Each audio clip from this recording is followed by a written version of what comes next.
నీతిపరుడైన బ్రహ్మచారి అయిన ప్రధానమంత్రికి మద్దతుగా నిలబడండి దయచేసి. ఆ వ్యక్తికి కూడా ఏమన్నా జరిగింది అంటే గుండెల్లో బాధతో చెబుతున్నా, ఇక దేశాన్ని రక్షించేవాడు లేడమ్మా, ఆయన మరో హనుమంతుడు, మరో భీష్ముడు. నాకు పార్టీలతో నిమిత్తం లేదు, నాకు ఆయన అంటే అభిమానం. ఆయన ఖచ్చితమైన నిర్ణయాలు ఉన్నాయి. వీళ్ళకి లొంగే మనిషి కాదు ఆయన. ఆయన పార్టీ మారినే నేను ఆయన అభిమానిస్తే, ఎందుకంటే నా వ్యక్తిత్వం ముఖ్యం, మనం అక్కడ పార్టీలు ముఖ్యం. అటువంటి వాడు కూడా కాపాడలేకపోతే ఇంకేం చేయలేమని మనం వదిలేసినట్టే లెక్క.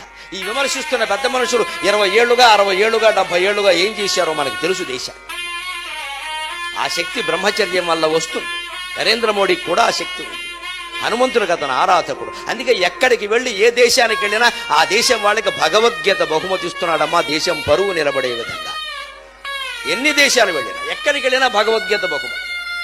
అమెరికా వెళ్ళి 9 రోజులు ఉంటే అనుకోకుండా ఆ 9 రోజులు దసరా నవరాత్రులు అయితే మీరేమన్నా అనుకోండి, మీరు ఎంత ప్రధానమంత్రి అయినా అవ్వండి, అధ్యక్షుడు అవ్వండి, నేను ఈ 9 రోజులు అన్నం తినను, కేవలం నీళ్లు తాగుతాను, నిమ్మరసం తాగుతాను, నాకు అదే ఇవ్వండి అని ఇతర మర్యాదలన్నీ పక్కన పెట్టి తన దుర్గాదేవి భక్తిని చాటుకున్న ఏకైక లౌకికవాది, ఏకైక భారతీయుడు నరేంద్ర మోదీ. హిందువై పుట్టడం పాపమైపోయిందండి ఈ దేశంలో. మిగిలిన మతాల వాళ్ళందరూ లౌకికవాదులే, హిందువులు ఒక్కళ్లే మతతత్వం మూర్తీభవించిన వాళ్ళు. హిందువులకి ఈ దేశంలో కూడా గౌరవం దక్కకపోతే విదేశాల్లో ఎక్కడి నుంచి దక్కుతుందండి?